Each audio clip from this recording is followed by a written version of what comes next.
Today we are going to install. And now go to your browsers such as Google, Microsoft, BlueStack, and others. But I am going to BlueStacks software. Do a little wait.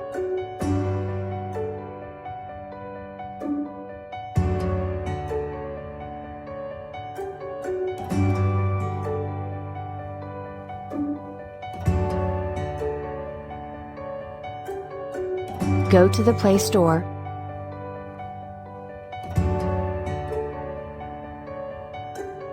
Find out the name of the software, find here.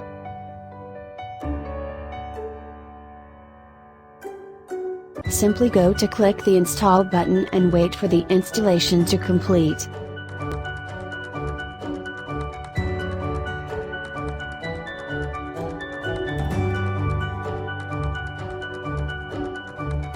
Now click open this file.